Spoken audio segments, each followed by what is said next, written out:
কর্ণপিশাচীর সাধনা গল্পটির প্রথম অংশটি শুনতে ডেসক্রিপশনের লিঙ্কে ক্লিক করতে পারো।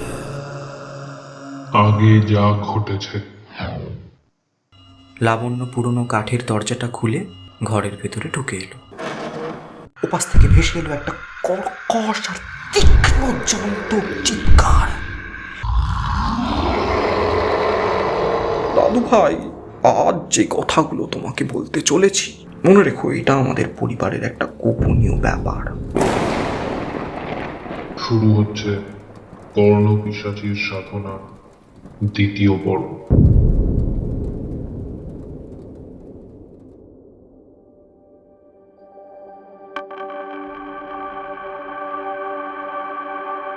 যে সময়ের কথা আমি বলতে চলেছি, সেই সময়ের সমাজ আর রাজনৈতিক রূপরেখা বর্তমানের সমাজের থেকে অনেকটাই আলাদা ছিল।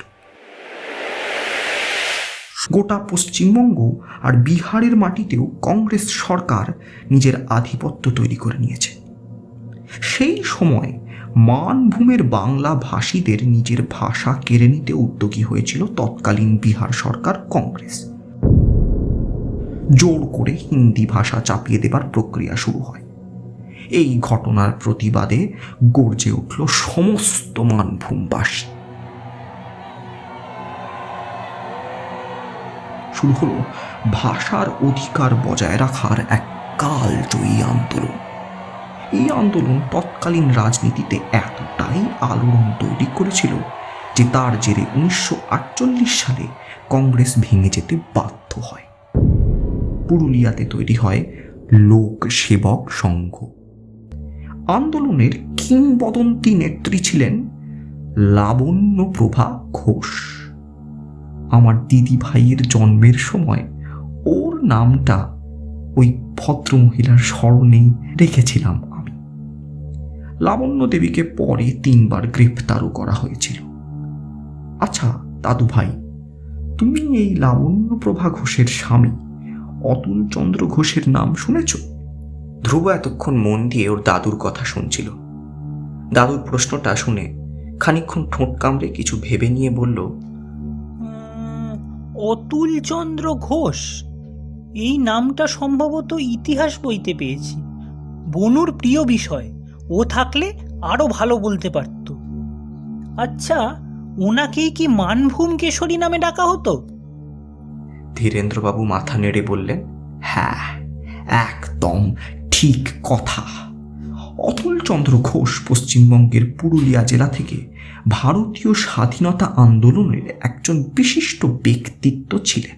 এই সত্যজিৎ বিশ্বাস অতুলবাবুর দূর সম্পর্কের ভাগ নিয়েছিল। অতুলবাবু আর আমার বাবা ধীমান সেন অনেকগুলো বছর একসাথে আইন নিয়ে চর্চা করেছেন। সত্যজিৎ বাবার পাঠশালার সহপাঠী ছিল। যেমন বুদ্ধিমান তেমনই একরোখা। ছোটবেলা থেকেই বিভিন্ন জিনিসপত্র নিয়ে পড়াশোনা করার একটা আগ্রহ ছিল। অনেক ছোটবেলায় এক সাম্প্রদায়িক দাঙ্গায় নিজের বাবা মাকে হারায় সত্যজিৎ।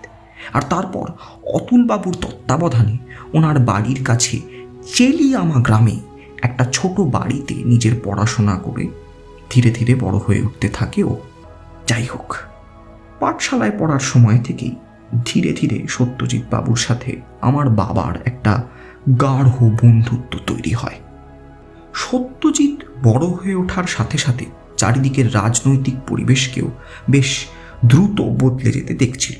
অতুলবাবু আর লাবণ্য দেবী তখন সক্রিয়ভাবে স্বাধীনতা সংগ্রামে যোগ দিয়েছে। ওদের খোঁজে পুলিশ এসে প্রায়শই জিজ্ঞাসাবাদ করে যেত। অতুল চন্দ্র ঘোষকে দেশের স্বাধীনতার জন্য এভাবে লড়তে দেখে সত্যজিতের মনেও বিপ্লবের নতুন রং লেগে যায়। আমরা মানুষেরা নিজেদের লক্ষ্যে পৌঁছানোর জন্য নানা রকম মতের সম্মুখীন হই। এদিকে বাড়তে থাকা তীব্র আন্দোলনের চাপে প্রত্যাহার করে নেওয়া হলো বঙ্গ বিহার সংযুক্তি বিল। প্রচুর আলোচনার পর শেষ পর্যন্ত মানভূম জেলার অবলুপ্তি ঘটে। 1956 সালের 1 নভেম্বর ধানবাদ, বোকারো প্রভৃতি এলাকাকে বাদ দিয়েই নবকলেবরে গঠন করা হয় পুরুলিয়া জেলা। নতুন পুরুলিয়া জেলা জন্ম নেবার ঠিক 9 বছর আগের কথা। সেই বছর চেলিয়ামা গ্রামের বিখ্যাত জোড়া অশ্বত্থতলার নিচের বেদিতে এসে আশ্রয় নিয়েছেন বৈদ্যনাথ নামে এক বিশাল দেহী জটাধারী সিদ্ধপুরুষ। তিনি কোথা থেকে এসেছিলেন তা কেউ জানত না। যেমন তার টুকটুকে গায়ের রং, তেমনই তার চোখের তেজ। স্থানীয়রা বলতো বৈদ্য বাবা যে সে সাধারণ সন্ন্যাসী নন, তিনি পিশাচতন্ত্রে দীক্ষিত এক অলৌকিক ক্ষমতা সম্পন্ন সিদ্ধ পুরুষ। সেই অশ্বত্থতলার বেদির পাশে সিঁদুর মাখিয়ে একটা বেশ বড় ত্রিশূল গেঁথে রাখতেন তিনি। পাশেই জ্বলত বিরাট একটা ধুনি। জনাপাচিক সাধু বাবা দিনের বেলায় সেখানে এসে আড্ডা দিত, গল্প করত। তাদের কারুর মাথায় লম্বা, আবার কারুর মাথায় ছোট জটা। প্রত্যেকেরই লালচে গেরুয়া পোশাকে আপাদ মস্তক মোড়া থাকত। যে সকল স্থানীয় মানুষেরা বিশ্বাস নিয়ে তাদের জীবনের নানা রকম সমস্যা সমাধান করতে আসত, তাদের সব সমস্যা নির্দ্বিধায় সমাধান করে দিত বৈদ্য বাবার অনুগামীরা। শোনা যায় প্রতি অমাবস্যায় তিনি মহাকালীতলা শ্মশানে সমস্ত দেহ লাল কাপড়ে ঢেকে মাথার লম্বা জটা কাঁধ ছাড়িয়ে ছেড়ে নদীর জলে ভেসে আসা মৃতদেহের উপর বসে কর্ণ পিশাচির সব সাধনা করতে। এলাকার সমস্ত মানুষ বৈদ্য বাবাকে বেশ সমঝে চলত। দুম করে তাকে ঘাঁটানোর খুব একটা সাহস কেউ পেত না। একদিন ঘটনাচক্রে এই বৈদ্য বাবার সাথে পরিচয় হলো সত্যজিতের। আর তারপরই বৈদ্য বাবার মুখে জীবনের কয়েকটা কঠিন সত্য শুনে যেন রাতারাতি মানুষটার মতিভ্রম ঘটল। পড়াশোনার সমস্ত বিষয়ে জলাঞ্জলি দিয়ে দিন রাত ও এসে বৈদ্য বাবার শিষ্যত্ব গ্রহণের জন্য তাঁর পায়ের কাছে পড়ে থাকতে লাগল। আর বাবাও দু একবার তাঁর সন্নিকটে যাওয়ার সুযোগ পেয়েছিলেন। বৈদ্য বাবার এক একটা কথার গূঢ়তা অনুধাবন করতে সত্যজিৎ নিজের জীবন বাজি রেখে দিল। তন্ত্রমন্ত্রের দিকে ওর ঝোঁক তখন এতটাই প্রবল হয়ে উঠেছে যে প্রিয় বন্ধুর বারণও তখন তার কানে পৌঁছত না। সত্যজিতের মাথায় খুন চেপে গেল তাকেও এই কর্ণ পিশাচী সাধনায় দীক্ষিত হতে হবে। তন্ত্র সাধনার ক্ষেত্রে এক যুগান্তকারী পরিবর্তন আনবে সে। তন্ত্রের শক্তি নিজের নিয়ন্ত্রণে এনে সে সেটা মুক্তিযুদ্ধের আন্দোলনে ব্যবহার করতে পারবে। অগত্যা অনিচ্ছা সত্ত্বেও বাবা বন্ধুর মুখের দিকে তাকিয়ে তাকে সাহায্য করতে সম্মত হন। সত্যজিৎ তল্পিতল্পা গুটিয়ে এসে হাজির হয় বৈদ্য বাবার কাছে। তাকেও শেখাতে হবে এই গুরুমন্ত্র। সত্যজিতের জেদ দেখে প্রথমে বেশ বিরক্ত হয়েছিলেন তিনি। পরে অবশ্য তার সাহসের বেশ কয়েকটা শক্ত শক্ত পরীক্ষা নেওয়ার পর ওকে নিজের শিষ্যরূপে গ্রহণ করতে রাজি হন বৈদ্য বাবা। এরপর শুরু হয় সাধনার এক কিম্ভূত অধ্যায়। দিন রাত এক করে বৈদ্য বাবার পায়ের কাছে পড়ে থাকে সত্যজিৎ। অনেক গূঢ় আর গোপন তন্ত্রবিদ্যার অনুশীলন করতে শুরু করে। পুরুলিয়া জেলার ঝালদা থেকে প্রায় 12 কিলোমিটার দূরে একটা বাঁধ আছে, মুরগুমা বাঁধ। এটা এমন একটা জায়গা যেখানে একই সাথে সুন্দর সূর্যোদয় আর মায়াময় সূর্যাস্ত উপভোগ করা যায়। স্থানীয় লোকেরা বৈদ্য বাবা আর সত্যজিৎকে এই জায়গাটায় বসে এক টানা অনেক মাস ধরে ধ্যান করতে দেখেছে। বৈদ্য বাবা সেখানে বসে একটা আর বাঁশি বাজাতেন। সেই বাঁশির শক্তি নাকি এতটাই ভয়ানক ছিল যে তা বাজিয়ে তিনি যে কোনো মৃত মানুষের আত্মাকে ডেকে এনে বশীকরণ করতে পারতেন। যদিও সেসব লোকমুখে প্রচলিত কথা। তো যেটা বলছিলাম, গ্রামের লোকেরা বিশ্বাস করত বোধহয় জটিল কোনো জাদুটোনার বিদ্যা বৈদ্য বাবা গোপনে শিখিয়ে দিচ্ছিলেন সত্যজিৎকে। ধীরেন্দ্রবাবু থামলেন। হাতের বিড়িটা শেষ হয়ে এসেছিল। পকেট থেকে প্যাকেটটা বার করে আর একটা বিড়ি বার করে ধরালেন। ধ্রুব এতক্ষণ ধরে মন দিয়ে দাদুর কথাগুলো শুনছিল। এবার শুকনো গলায় জিজ্ঞেস করলো, আচ্ছা দাদু, এই যে তন্ত্রের ক্ষমতা বা বিন্যাস, এই ব্যাপারটা তোমার জানা থাকলে সেটা নিয়ে আমাকে একটু বলতে পারবে? আমার একেবারেই এই জিনিসটার ব্যাপারে কোনো আইডিয়া নেই।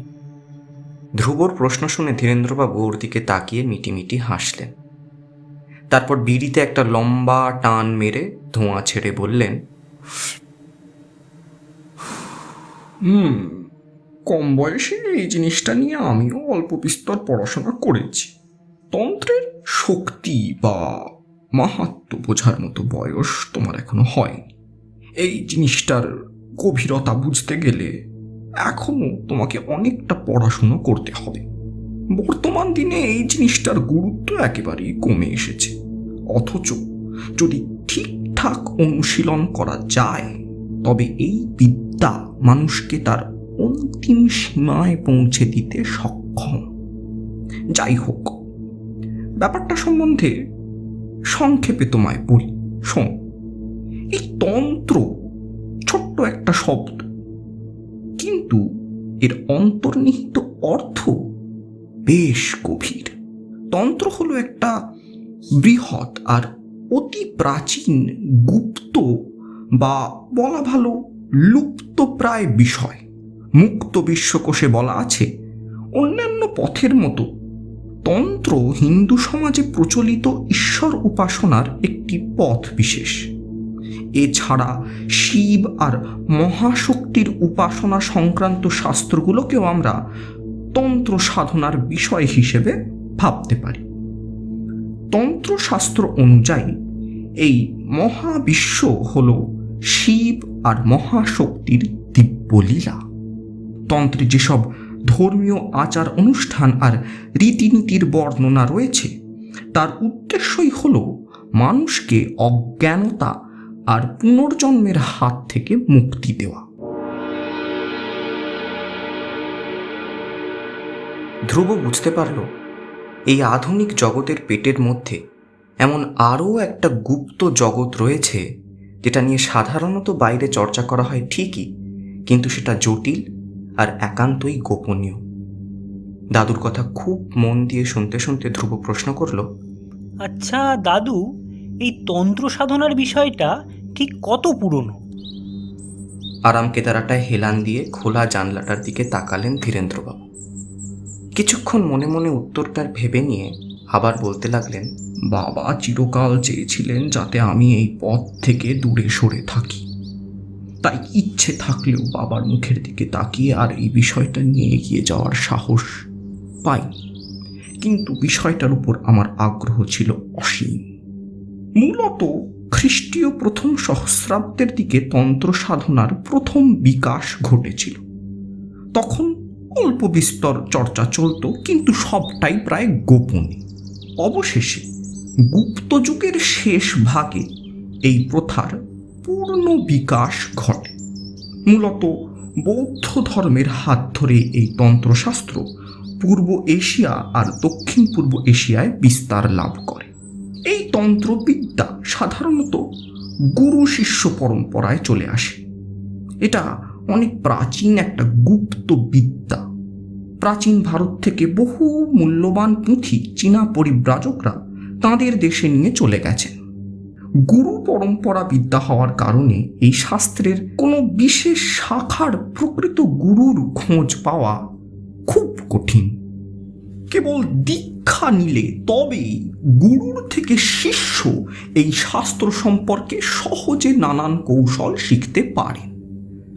ভারতের আদি আর অকৃত্রিম তন্ত্র সাধনার জায়গা হল নীলাচল পর্বত, যা কামাখ্যাধাম নামে পরিচিত। একটু হেসে ধীরেন্দ্রবাবু বললেন, তন্ত্র এমনই একটা শাস্ত্র যার মাধ্যমে নিজেকে অনুসন্ধান করা যায়, নিজের অন্তরের ঈশ্বরকে খুঁজে পাওয়া যায়। আশা করি বিষয়টা তুমি বুঝতে পারছো। ধ্রুব ঘট করে একবার ঘাড় নেড়ে বড় বড় চোখে জিজ্ঞেস করল, আচ্ছা দাদু, এই তন্ত্র শব্দটার মানে কি? ধীরেন্দ্রবাবু বললেন, তন্ত্র শব্দটার অর্থ ব্যাপক। সংক্ষেপে বললে তন্ত্র হচ্ছে সৃষ্টির পরিচালনার নিয়ম। মহাদেব বা শিবের ডমরু থেকে এই তন্ত্রের উৎপত্তি। সতী বা দেবী দুর্গার 10 হাতে আছেন 10 মহাবিদ্যা। এই 10 মহাবিদ্যার উপর ভিত্তি করেই অনেকটা তন্ত্রশাস্ত্র গড়ে উঠেছে।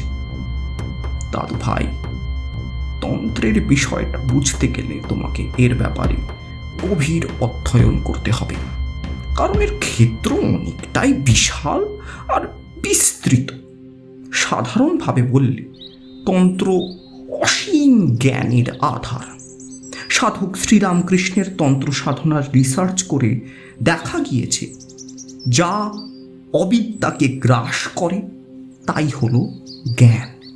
তন্ত্র সাধনা সাধারণত এই জ্ঞান চক্ষু উন্মোচন করে, যা সৃষ্টির কারণ বুঝতে সাহায্য করে। এক কথায় বললে এই তন্ত্র সৃষ্টি, স্থিতি আর বিনাশের পরিচালনা শক্তি। ব্রহ্মা, বিষ্ণু, মহেশ্বর এই 3 শক্তির পরিচালনার নিয়ম সম্পর্কে বুঝতে সাহায্য করে তন্ত্র। এছাড়া এই তন্ত্রের সাথে জড়িয়ে আছে বিভিন্ন মন্ত্র, নানা রকম যন্ত্র। এই তন্ত্র সাধনার মাধ্যমে সাধক সৃষ্টির রহস্য জেনে পরমানন্দ অনুভব করে। লোক মুখে শোনা বৈদ্য বাবার নাকি এই বিশেষ ক্ষমতা ছিল, যা দেখেই সত্যজিৎ আকৃষ্ট হয়ে সমস্ত জাগতিক হাতছানি পিছনে ফেলে নিজেকে তন্ত্র সাধনায় ডুবিয়ে দিয়েছিল।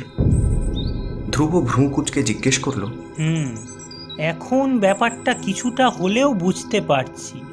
আচ্ছা দাদু, এই তন্ত্র সাধনা কি বিজ্ঞান ভিত্তিক, নাকি পুরোটাই কোনো কুসংস্কারের চাদরে ঢেকে রাখা হয়? ধীরেন্দ্রবাবু মিটমিট করে হেসে বললেন, তন্ত্র সাধারণত প্রাকৃতিক শক্তিকে নিয়ন্ত্রণ করতে চায় না। তার কারণ তন্ত্র প্রাকৃতিক শক্তিকে চৈতন্যময় জেনেছে, মা বলে জেনেছে। মায়ের দেবী প্রতিমা কল্পনা করেছে। দেবী মাকে একজন তান্ত্রিক নিষ্ঠা ভরে পুজো করতে চায়, আরাধনা করতে চায়, তাকে নিয়ে দিনরাত সাধনা করতে চায়। পাশাপাশি একজন তান্ত্রিক মনে করেন একজন ভক্ত যদি চৈতন্যময়ী শক্তিকে মেনে চলে, তাহলে সেই চৈতন্যময়ী শক্তির কৃপায় তার অশেষ কল্যাণ সাধন হবে। এইখানেই মূলত বিজ্ঞান আর তন্ত্রের পার্থক্য। ধ্রুব চুপ করে ভাবতে থাকল।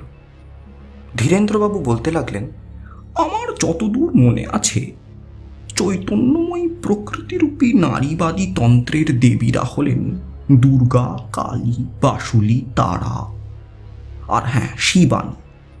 কিন্তু এই তন্ত্র সাধনার কেন্দ্রে রয়েছেন অনার্য দেবতা শিব। তন্ত্রমতে শিব তাঁর শক্তি মা কালীর কাছ থেকে পেয়েছেন। আবার শিবের পৃথক নিজস্ব শক্তিও রয়েছে। এই ঘটনার কারণ হল তন্ত্রমতে পুরুষ শক্তি লাভ করে সাধারণত নারী শক্তির থেকে। তাই মনে করা হয় শিব তাঁর শক্তি লাভ করেছেন তাঁর নারী শক্তির প্রকাশ গৌরীর শক্তি থেকে। তবে শিবের নিজস্ব শক্তিও স্বমহিমায় বিদ্যমান। তন্ত্র সাধনার মূল উদ্দেশ্যই হল প্রাকৃতিক শক্তির সাধনা করে শিবত্ব লাভ করা তথা সর্বশক্তিমান হওয়া। সত্যজিৎ এই পথের বিমুখ ছিল না। তন্ত্র সাধনার গূঢ় কৌশল আয়ত্ত করার পর যে কোনো সাধকের মতিভ্রম হতে বাধ্য। আর ঠিক এই দোটানার সুযোগ নিয়েই অনেক সাধক তন্ত্র সাধনার সহজ পথ ছেড়ে নানান জটিল আর ভয়ঙ্কর পথে চলতে শুরু করে। সেটাই ডেকে আনে তাদের কাল। ধ্রুব প্রশ্ন করে, আচ্ছা দাদু, নারী শক্তির থেকে পুরুষের কাছে শক্তি সরবরাহের ব্যাপারটা ঠিক বুঝতে পারলাম না। ধীরেন্দ্রবাবু আরাম কেদারাটায় একটু সোজা হয়ে বসে বললেন, দাদু ভাই, আমরা জানি ঈশ্বর নিরাকার, তার কোনো নির্দিষ্ট রূপ নেই তন্ত্রমতে। তাই এই নারীকেই জগতের আদি কারণ বলে মনে করা হয়। এই নিরাকার রূপহীন ঈশ্বরকে যখন নারী রূপে কল্পনা করা হয় তখন তার মাহাত্ম্য ক্ষুণ্ণ হয় না। কাজেই ভক্তের মানসিক প্রেক্ষাপটের উপর ভিত্তি করেই এই মাতৃমূর্তির কল্পনা করা হয় তন্ত্রশাস্ত্রে। আসলে কি জানো দাদু ভাই, এই তন্ত্র একটা খুব জটিল বিষয়। সাধারণত মনে করা হয় এর উৎস লুকিয়ে ছিল অনার্য উপাসনা পদ্ধতি আর বিভিন্ন লোকাচারের মধ্যে। তন্ত্রের উদ্ভব আর বিবর্তনে সমাজতত্ত্ব আর রাজনীতির জগতে অনেক মত পোষণ করার প্রবণতা সাধকদের মধ্যে দেখতে পাওয়া যায়। সত্যি কথা বলতে কি, তন্ত্র সম্বন্ধে তোমাকে সংক্ষেপে কিছু বলা আমার মতো অর্বাচীনের পক্ষে প্রায় অসম্ভব। এর ইতিহাসের বিস্তৃতি বিশাল। সচরাচর গোপন শাস্ত্র হিসেবে ধরা হয় বলে সাধারণ মানুষ আগ্রহী হলেও এ বিষয়ে কৌতূহল নিবারণ করার মতো কোনো বিশেষ পাণ্ডুলিপি বা গ্রন্থ পাওয়া যায় না। কারণ অসংখ্য সাধক ও বিদ্বানের বহুদা বিভক্ত চর্চা ও অভ্যাসের দৌলতে এই তন্ত্র সাধনা নতুন নতুন কলেবরে বিস্তার লাভ করে। ধ্রুব একটা দীর্ঘ নিঃশ্বাস ফেলে বলল, দাদু, আমি বাবার মুখে ইষ্টদেবতার ব্যাপারটা শুনেছি, কিন্তু এর মানেটা বুঝতে পারিনি। এই সাধনার ক্ষেত্রেও কি এরকম ইষ্টদেবতার উল্লেখ পাওয়া যায়? ধীরেন্দ্রবাবু ফতুয়ার পকেট থেকে আবার বিড়ির প্যাকেটটা বার করে সেখান থেকে আর একটা বিড়ি ধরাতে ধরাতে বললেন, খোকা ঠিক কথাই বলেছে। এই তন্ত্রশাস্ত্রেও বিভিন্ন ইষ্টদেবতা আছে। বিভিন্ন দেবতার যেমন নিজস্ব বীজ মন্ত্র আছে, তেমনি বিভিন্ন তান্ত্রিক ক্রিয়ারও বিশেষ বীজ আছে। যতদূর আমার বিদ্যে বলে, উদাহরণ দিয়ে বলতে গেলে যেমন ধরো, কালিকার বীজ একাক্ষর, তারার বীজ ত্রক্ষর, আর বজ্র বৈরচনীর বীজ একাদশাক্ষর। যোগিনী তন্ত্রে এই কথা শিবের উক্তিতেই দেওয়া আছে। দেবীর এই 3 রূপের মধ্যে তারা আর বজ্র বৈরচনী বৌদ্ধতন্ত্রের দেবী। হিন্দু শাস্ত্রে গ্রহণ নিয়ে অনেক বিধিনিষেধ প্রচলিত থাকলেও তান্ত্রিক মতে কিন্তু এই তন্ত্র সাধনার যাবতীয় সিদ্ধি লাভের উপযুক্ত সময় চন্দ্রগ্রহণ বা সূর্যগ্রহণ। সমস্ত তান্ত্রিক তাঁদের তন্ত্র সাধনা আর গুপ্ত সাধনায় সিদ্ধি লাভের জন্য বছরের পর বছর ধরে গ্রহণের অপেক্ষায় থাকেন। ধ্রুব ফস করে জিজ্ঞেস করে বসল, কেন? গ্রহণের সময়ই কেন? তন্ত্রশাস্ত্রে এমন কিছু সাধনার উল্লেখ আছে যাতে সিদ্ধি লাভ করতে গেলে প্রচুর পরিশ্রম আর কঠোর সাধনা করতে হয়।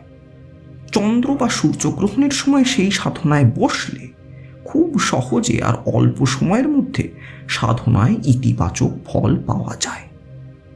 শিষ্যের দীক্ষাকালে গুরু তাকে বীজ মন্ত্র উপদেশ দেন। এই বীজ মন্ত্র বিভিন্ন ইষ্ট দেবতা বিশেষে আলাদা আলাদা হয়। এই বীজ মন্ত্রগুলো ভীষণ গোপনীয়, তাই সাধকেরা তাদের গোপন রাখার প্রচেষ্টায় বিভিন্ন সাংকেতিক শব্দ আর তার নতুন অর্থ সৃষ্টি করার চেষ্টা করেন। এইসব শব্দের যেসব অর্থ করা হয় তা শুধুমাত্র তন্ত্রশাস্ত্রে অধিকারী ব্যক্তিরাই উদ্ধার করতে পারে। একে আদিম ক্লাসিফাইড কোডিং প্রসেসও বলা যায়।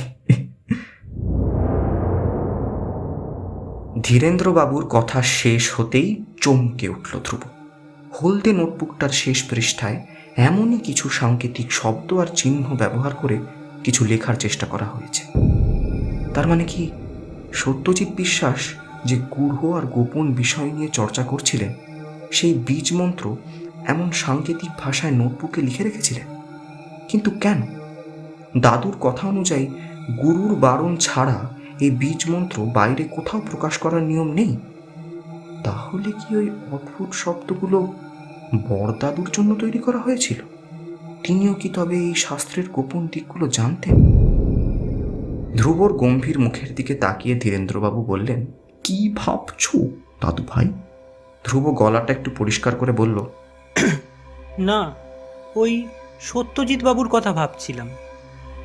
আচ্ছা, বড় দাদুও কি এইসব ব্যাপার নিয়ে চর্চা করতেন? ধীরেন্দ্রবাবু তুম্ব মুখে বললেন, না, বাবা কোনোদিনও ওই সব ব্যাপারে চর্চা করেননি। নানা রকম ইলেকট্রনিক্স জিনিস বানাতে পারতেন।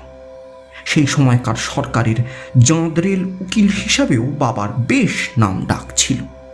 কিন্তু কেন কে জানি তিনি তাঁর বন্ধুকে সব রকমভাবে সাহায্য করতেন, উৎসাহ দিতেন, যতক্ষণ না সেটা ক্ষতিকারক পর্যায়ে গিয়ে দাঁড়িয়ে যাবে। যাক সে কথা। চিলেকোঠার ঘরে ওই টিনের বাক্সটার মধ্যে একটা ছোট ট্রানজিস্টার আছে, দেখতে পাবে। বাবা ওটা নিজে হাতে বানিয়ে সত্যজিৎকে উপহার দিয়েছিলেন।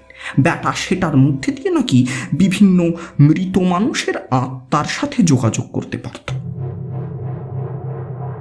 যদিও এর সত্যতা নিয়ে আমার মনে যথেষ্ট সন্দেহ আছে। এই জিনিসের চর্চা যে তাঁর গুণমান বন্ধুটিকে ধীরে ধীরে ধ্বংসের পথে ঠেলে দিচ্ছিল, এটা বাবা বুঝতে পেরেছিলেন। ভাবো একবার, সেই সময় যখন এত টেকনোলজিক্যাল উন্নতি হয়নি, তখনকার দিনে দাঁড়িয়ে বাবা ওরকম একটা যন্ত্র বানাতে পেরেছিলেন।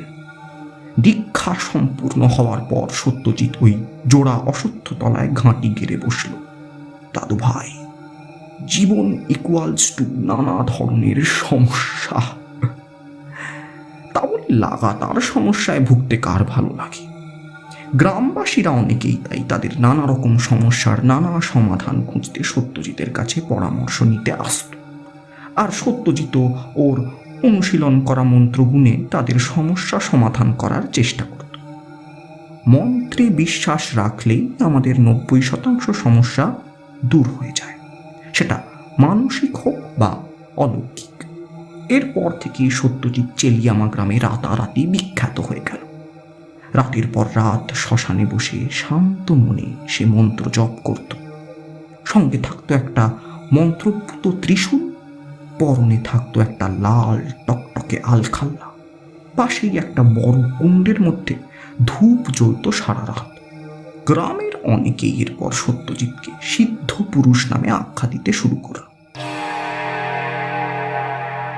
ধ্রুব কথার মাঝখানেই বলে উঠল, আচ্ছা দাদু, এই যে বৈদ্য বাবার কথা বলছো, উনি কি খুব বড় একজন সাধক ছিলেন?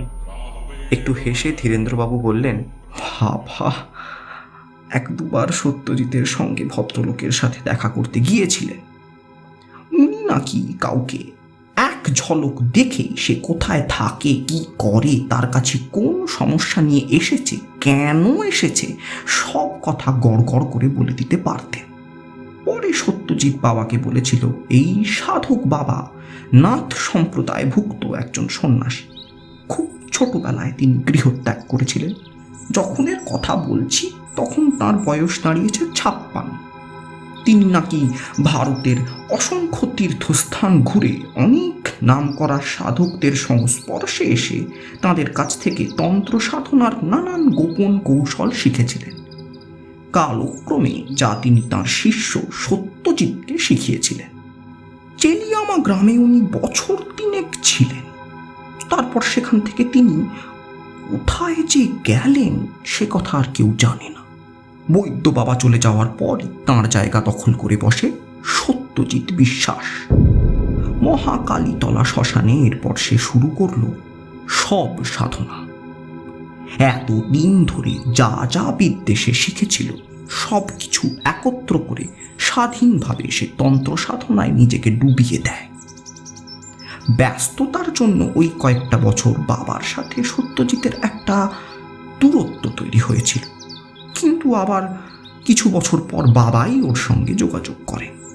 ততদিনে সত্যজিৎ পূর্ণ মাত্রায় একজন সাধক হয়ে উঠেছে। চোখের তেজ আর শরীরী ভাষাতেও এসেছে বিরাট বদল। বাবা তাঁর বন্ধুর চরিত্রে এমন দৃঢ়তা দেখে যতটা না বেশি খুশি হলেন, তার থেকে ভয় পেলেন বেশ।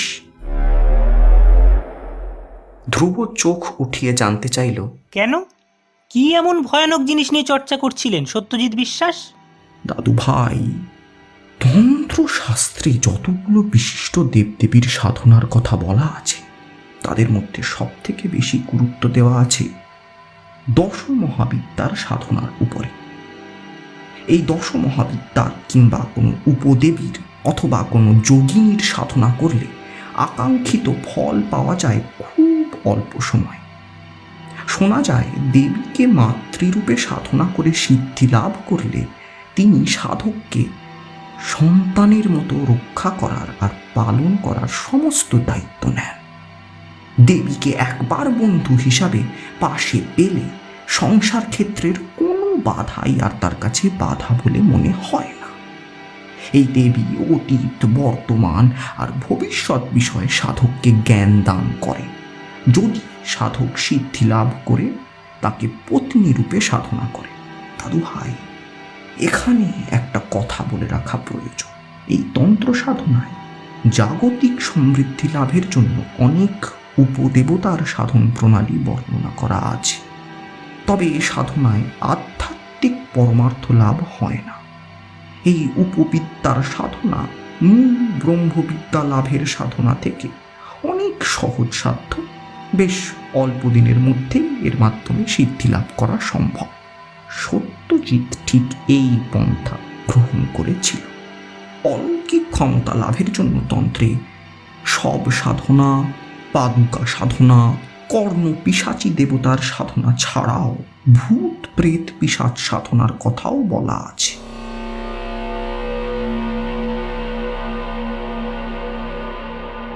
ধীরেন্দ্রবাবুর কথা শুনে এবার ধ্রুব একটু যেন চমকে উঠল। ভয়ে ভয়ে জিজ্ঞেস করলো, কর্ণ পিশাচী সাধনা সেটা কি? ধীরেন্দ্রবাবু বিড়িতে একটা লম্বা টান দিয়ে ধোঁয়া ছেড়ে বললেন, কর্ণ পিশাচী হল উপদেবতা। ঠিক দেবতার স্তরে নয়, তবে এরা দেবতাদের মতো অনেক শক্তি ধারণ করে। একটা জিনিস ভালো করে বুঝে নাও দাদু ভাই, এরা কিন্তু অপদেবতা নয়। ভূত প্রেত পিশাচকে বলা হয় অপদেবতা। যাই হোক, তন্ত্রশাস্ত্রে প্রচলিত আছে এই দেবীর সাধনায় আপেক্ষিক সর্বজ্ঞতা লাভ হয়। অপরপক্ষের মনে ঠিক কী চিন্তা চলছে কিংবা সে কী জন্য এসেছে, প্রশ্নকারীর প্রশ্নের এই সব উত্তর দেবী অন্যের অগোচরে সাধকের কানে কানে জানিয়ে দেন। যেমন প্রশ্নকর্তার কি নাম, সে কোথা থেকে আসছে, কি উদ্দেশ্য, কি প্রশ্ন নিয়ে, কবে কি হবে, কি করলে ভালো হবে, এই সব আর কি। ধীরেন্দ্রবাবু থামতেই ধ্রুব জলজলে চোখে বলে উঠল, বুঝেছি, বৈদ্য বাবাও নিশ্চয়ই এই সাধনায় সিদ্ধি লাভ করেছিলেন। তাই তিনি কাউকে দেখেই এমন নিখুঁতভাবে তার গোপন উদ্দেশ্য বলে দিতে পারতেন। আর কালক্রমে তাহলে তার কাছ থেকেই সত্যজিৎ বাবু এই সাধনার সাথে পরিচিত হন, তাই না? ধীরেন্দ্রবাবু খুশি হয়ে বললেন, একদম তাই। ধ্রুবর মনে অনেকক্ষণ ধরে একটা প্রশ্ন ঘুরছিল।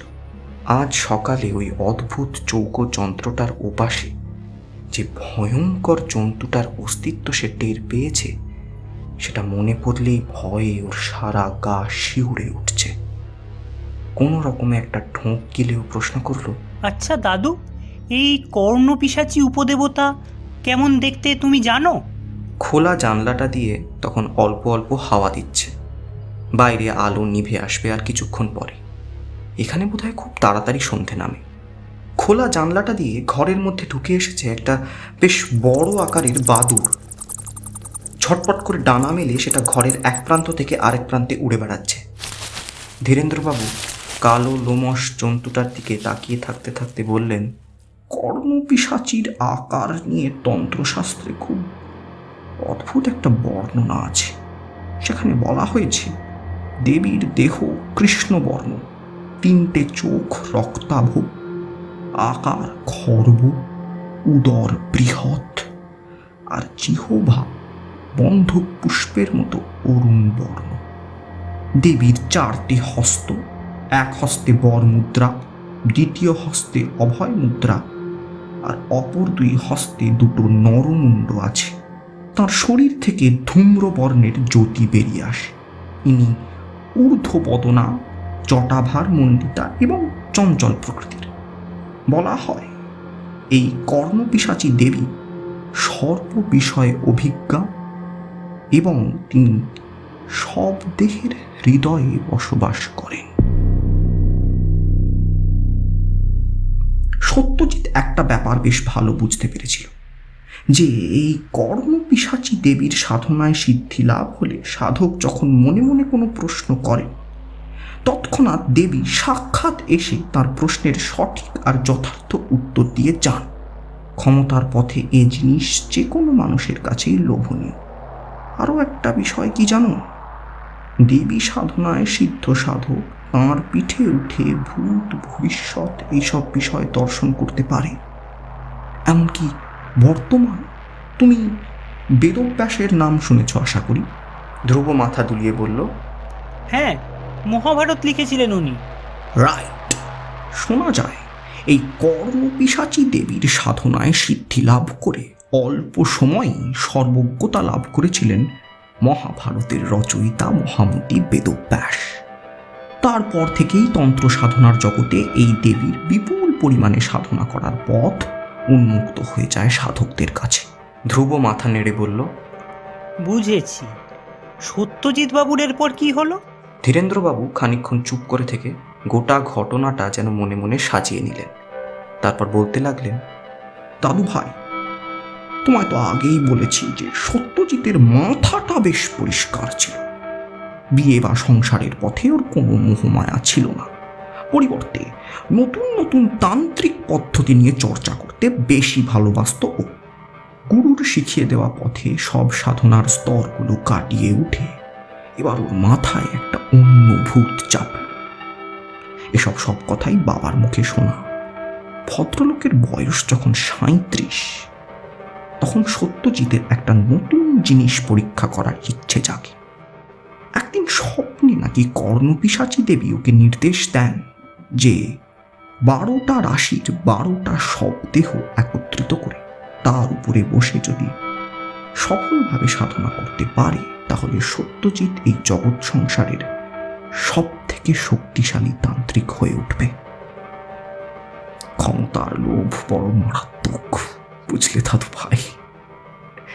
এই লোভের বশেই শেষ পর্যন্ত নিজের সর্বনাশ ডেকে এনেছিল সত্যজিৎ। আচ্ছা দাদু ভাই, আমাদের বাংলায় যে 12টা রাশি আছে তাদের মধ্যে সব থেকে শক্তিশালী কোনগুলো তুমি বলতে পারবে? ধ্রুব মাথা নাড়িয়ে না বলে। হালকা উত্তুরে বাতাসে তখন জানলার পাল্লাটা হাওয়ায় অল্প অল্প দোল খাচ্ছিল। ধীরেন্দ্রবাবু সেদিকে চেয়ে ধোঁয়া টেনে বললেন, আমাদের রাশি চক্রে মোট 12টা রাশি আছে। মেষ, বৃষ, মিথুন, কর্কট, সিংহ, কন্যা, তুলা, বৃশ্চিক, ধনু, মকর, কুম্ভ আর মীন। এই এক একটা রাশির ক্ষমতা আবার এক এক রকম। এই 12টা রাশির মধ্যে সব থেকে ক্ষমতাবান হলো 4টে রাশি। জ্যোতিষশাস্ত্রে প্রাকৃতিক উপাদান বলতে সাধারণত জল, বায়ু, অগ্নি আর পৃথিবীকে বোঝায়। এমন যে 4টে রাশি এই 4 উপাদানের প্রতীক, জ্যোতিষশাস্ত্রে তাদেরকেই সব থেকে শক্তিশালী রাশি হিসেবে চিহ্নিত করা হয়। এই 12টা রাশির মধ্যে সব থেকে ক্ষমতাশালী 4টে রাশি হল মেষ, বৃশ্চিক, কুম্ভ আর মকর। সত্যজিৎ ওর পরীক্ষা শুরু করলো এই 4টে রাশিযুক্ত 4টে গ্রামের বাচ্চাকে একের পর এক নৃশংসভাবে খুন করে। মোট 12টা মৃতদেহ জোগাড় করতে পারলে তবেই ও এই সব সাধনায় সফল হতে পারবে। এরপর থেকে চেলিয়ামা গ্রাম থেকে একের পর এক শিশু নিখোঁজ হতে থাকে। সমস্ত গ্রামে হুলস্থুল পড়ে যায়। পুলিশ হন্যে হয়ে ছেলে ধরার খোঁজ করতে থাকে, কিন্তু তাদেরকে বুড়ো আঙুল দেখি ক্রমাগত অমাবস্যার রাতে এক এক করে গ্রাম থেকে নিরুদ্দেশ হতে থাকে একটা করে শিশু। আশেপাশের সমস্ত গ্রামে এক ভয়ানক ত্রাস জন্ম নেয়। স্থানীয় লোকেরা সন্ধ্যের পর ঘর থেকে বেরোনো বন্ধ করে দেয়। গ্রামের বয়োজ্যেষ্ঠরা পরামর্শ দেয় গ্রামে অপদেবতার কুনজর পড়েছে। অনেকে আবার বলা বলি করতে থাকে প্রতি অমাবস্যার রাতে গ্রামের সীমান্তের ঘন জঙ্গল থেকে বেরিয়ে আসে এক বিশাল দেহী মানব। তার বিরাট শরীর, পাঁটার আগুনের মতো গনগনে চোখ, হাত আর পায়ে বড় বড় হিংস্র নখ। সে নাকি সবসময় ক্ষুধার্ত থাকে।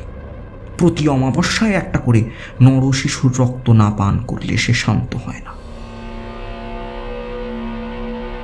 অবশেষে এই সংকট মোচন করতে গ্রামের লোকেরা এসে ধরল সত্যজিৎকে। এই বিপদে একমাত্র তিনি তাদের রক্ষা করতে পারেন। সত্যজিৎ মনে মনে হাসছিল। গ্রামের সীমান্তের জোড়া অশ্বত্থতলার বেদিতে বসে থাকা ধ্যানমগ্ন সত্যজিতের ওপর ঘুণাক্ষরেও কেউ সন্দেহ করল না। দিনে দিনে গ্রামে আতঙ্কের ছায়া যেন আরো তীব্র হয়ে উঠতে লাগলো। এদিকে ঘটল আর এক ঘটনা। আমি তখন সদ্য মাধ্যমিক পরীক্ষায় পাশ করেছি। আগেকার সময়ে ছেলে মেয়েদের অনেক কম বয়সে বিয়ে দেওয়ার প্রথা ছিল, সেটা তো তুমি জানো। বাবা তখন কাজের সূত্রে কলকাতায় ছিলেন। সেখানে লাবণ্যপ্রভা দেবীর এক মাস্তুত বোনের সঙ্গে বাবার আলাপ হয়। বিনোদিনী এক স্বদেশী তাঁত কলে তাঁত বোনার কাজ করত। বাবা তার সাথে আমার বিয়ের ঠিক করেন। এরপর স্বভাবতই সত্যজিতের সঙ্গে আমাদের পরিবারের সম্পর্ক আরো ঘনিষ্ঠ হয়। বাবা কলকাতায় কাজ মিটিয়ে পুরুলিয়া ফিরে আসেন। আন্দোলনের মাঝে তখন অতুলবাবুর মৃত্যু ঘটেছে। তার মৃত্যুর পর লাবণ্য দেবী মুক্তি পত্রিকায় সম্পাদনা করতে থাকেন ও মুক্তিযুদ্ধে নিজেকে উৎসর্গ করে দেন। বাবা এখানে ফিরে আসার পর চেলিয়ামা গ্রামের ঘটনা শুনতে পেয়ে তাঁর আর বুঝতে বাকি থাকে না যে এই সমস্ত কিছুর পিছনে আসল মাথাটা কার। এরপর সত্যজিতের সাথে বাবার বেশ কিছু কথা কাটাকাটি হয়। তন্ত্র সাধনার পরীক্ষার জন্য একটার পর একটা নিরীহ শিশুকে এভাবে নরবলি দেওয়াটা বাবা কোনো মতেই মেনে নিতে পারছিলেন না। কিন্তু এবারেও সত্যজিতের হিপনোটিজমের কাছে বাবাকে হার মানতে হলো। তাঁর চারিত্রিক গঠনে বন্ধুর প্রতি অপত্য স্নেহের এই দুর্বলতাই আস্তে আস্তে বাবাকে তাঁর কৃতকর্মের প্রায়শ্চিত্তের দিকে ঠেলে দিতে থাকে। সব কিছু বুঝতে পেরেও শেষমেশ বাবা সত্যজিৎকে সমর্থন করতে বাধ্য হন। বন্ধুত্ব বড্ড আজব জিনিস, বুঝলে দাদু ভাই। তো যাই হোক, এরপর বাবার প্রশ্রয় কিনা জানি না, চেলিয়ামার আশেপাশের সব গ্রাম মিলিয়ে নিরুদ্দেশ শিশুর সংখ্যা হয়ে দাঁড়ালো 8। একটু জলের বোতলটা দাও তো দাদু ভাই। ধ্রুব হাঁ করে দাদুর কথাগুলো গিলছিল। চমকে উঠে জলের বোতলটা দাদুর দিকে এগিয়ে দিয়ে ছোট্ট করে বলল, তারপর? ধীরেন্দ্রবাবু ঠকঠক করে গলায় জল ঢেলে একটুক্ষণ চুপ করে রইলেন। তারপর গলার স্বর নামিয়ে আস্তে আস্তে বলতে লাগলেন, সত্যজিতের তন্ত্র সাধনায় সাহায্য করার জন্য বাবাকে অনেক কাঠখড় পোড়াতে হয়েছে। বন্ধুর যাবতীয় কুকীর্তি অনিচ্ছা সত্ত্বেও আইনের চাদরের আড়ালে ধামাচাপা দিতে হয়েছে। সরকারের নাম করা উকিল ছিলেন বলে এই কাজে খুব একটা অসুবিধে বাবার হয়নি। তখন কলকাতায় দাপিয়ে বেড়াচ্ছিল এক কুখ্যাত সিরিয়াল কিলার, কি যেন নাম, হ্যাঁ, বিলাস ভদ্র। সে 11টা খুন আর 3টে ধর্ষণের অভিযোগে যাবজ্জীবন জেল খাটছিল। বন্ধুর কথায় তাকে কায়দা করে জেল থেকে ছাড়িয়ে আনেন বাবা। সত্যজিতের গোপন ডেরার খোঁজ একমাত্র বাবার কাছে ছিল। তিনি বিলাসকে নিয়ে গেলেন বন্ধুর কাছে। বিলাসকে দেখে সত্যজিৎ বেশ খুশি হল। এমন একজন শক্ত মানুষকেই সে এতদিন ধরে খুঁজছিল।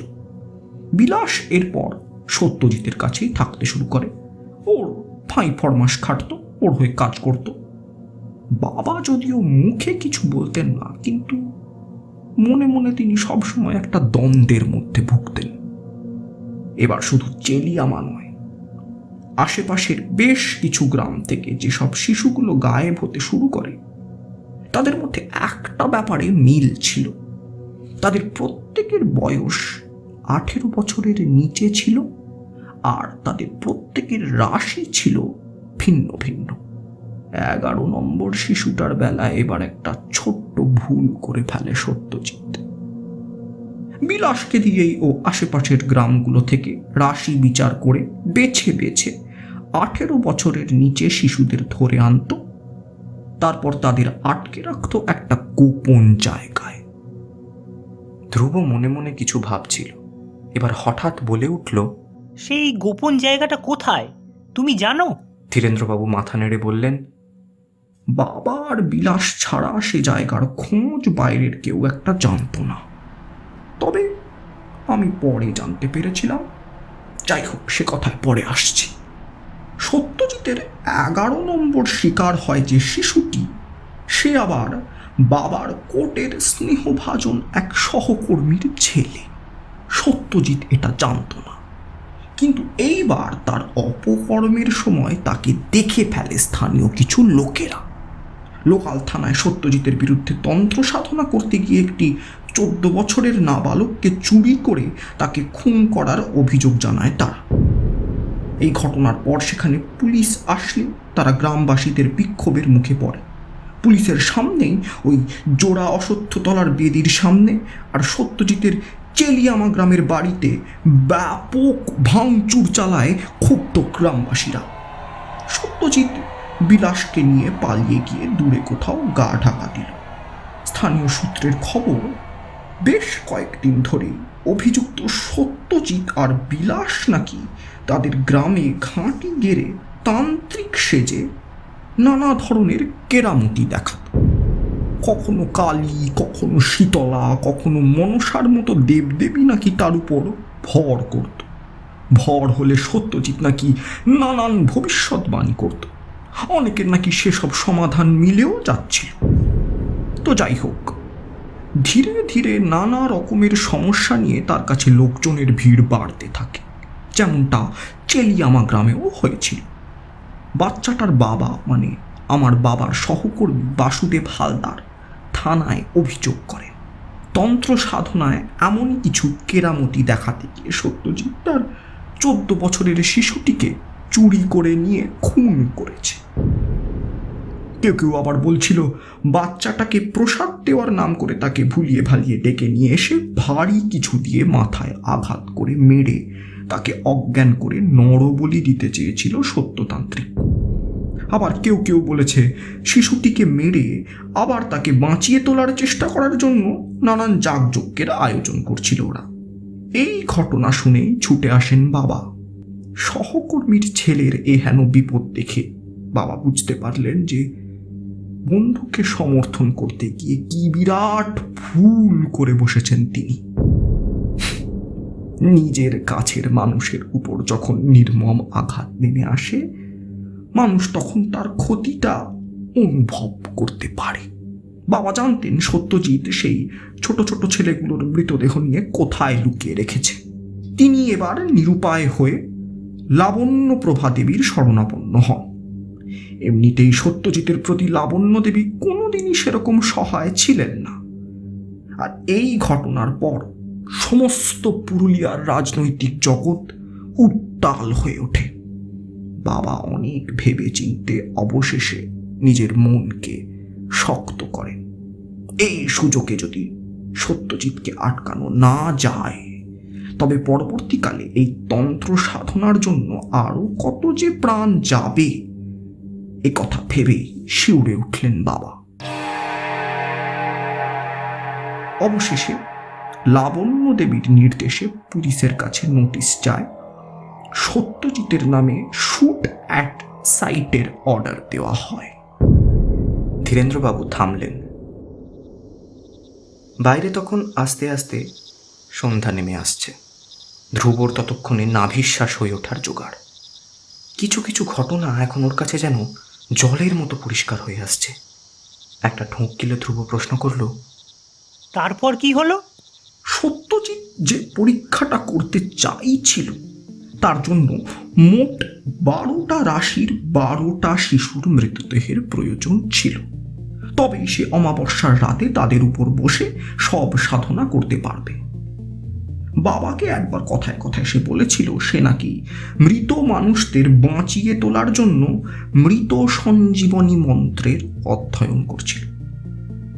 কিন্তু চারিদিকে পুলিশের কড়া নজর বাড়িয়ে দেওয়ার পর শেষের শিকারটা করতে সত্যজিৎকে বেশ বেগ পেতে হচ্ছিল। তাছাড়া বিলাসকে নিয়েও বোধ হয় ইদানিং কোনো একটা মানসিক টানাপোড়েনে ভুগছিল সত্যজিৎ। বিলাসের গলা কাটা দেহটা আবিষ্কারের পর বাবা বুঝতে পারেন যে উপায় না পেয়ে অবশেষে বিলাসকে খুন করে তাকে যোগ করে মোট 12টা শবদেহের উপর বসে সব সাধনা করছিল সত্যজিৎ।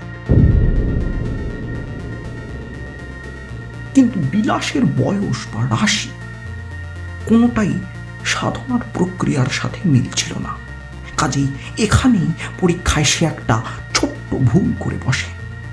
আর এই সব ক্ষেত্রে একবার ভুলচুক হওয়া মানেই সাক্ষাৎ মৃত্যু। বাবা গোপনে অনেক চেষ্টা করার পর সত্যজিতের সাথে যোগাযোগ করেন।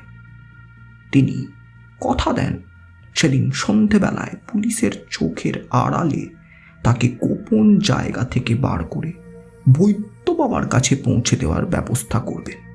একমাত্র ওখানেই সে সুরক্ষিত থাকবে। সত্যজিৎ বাবাকে অন্ধের মতো বিশ্বাস করত, কিন্তু আশ্চর্যের বিষয় বাবা গোটা একটা পুলিশ বাহিনী নিয়ে সেখানে পৌঁছবার অনেক আগেই সত্যজিতের ভবলীলা সাঙ্গ হয়েছে।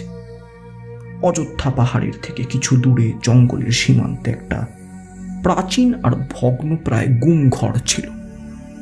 ঐতিহাসিকদের মতে একসময় এই গুমঘর রাজাদের শস্য ভাণ্ডার হিসাবে ব্যবহৃত হতো।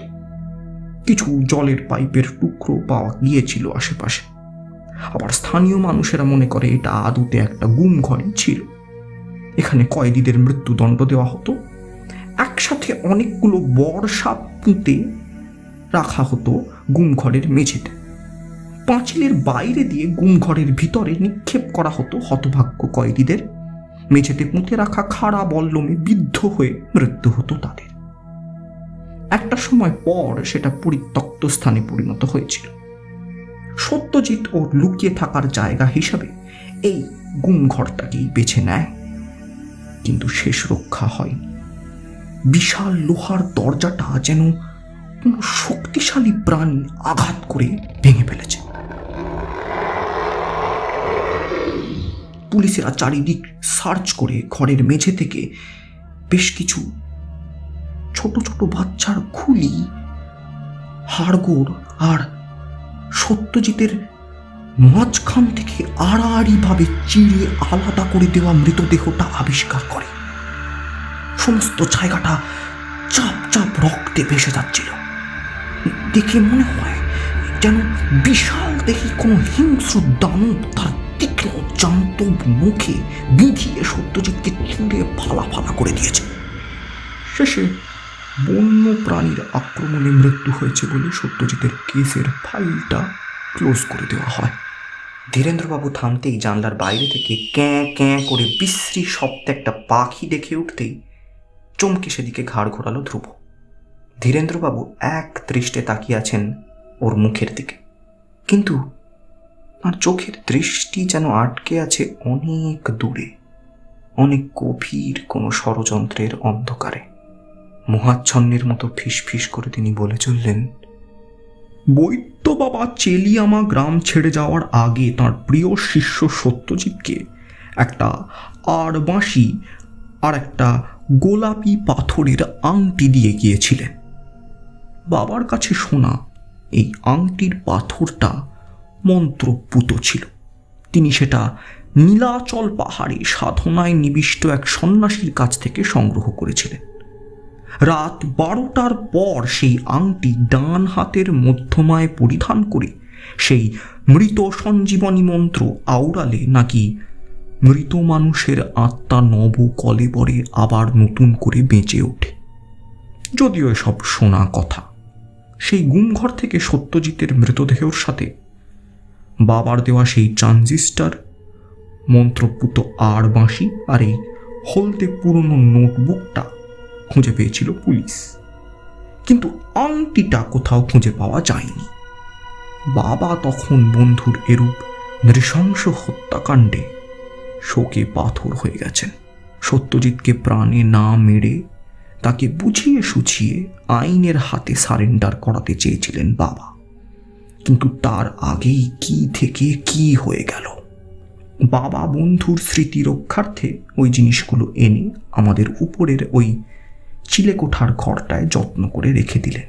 ব্যাস, তারপর থেকেই বাড়িতে শুরু হয়ে যায় নানান ভৌতিক উপদ্রব।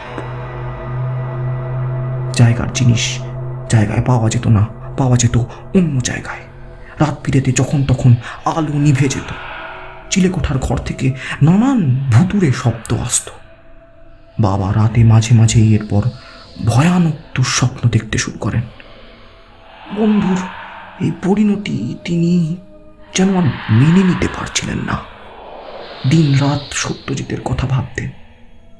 বাবা ধীরে ধীরে কাজে যাওয়া বন্ধ করে নিজেকে গৃহবন্দী করে নেন। আস্তে আস্তে অবসাদগ্রস্ত হয়ে পড়েন। আমি তখন সদ্য তোমার ঠাকুমাকে বিয়ে করে কাজের সন্ধান করছি। একদিন সকালে বাবার ঘরের দরজা ভেঙে সিলিং থেকে ওনার ঝুলন্ত ডেড বডিটা আবিষ্কার করলাম।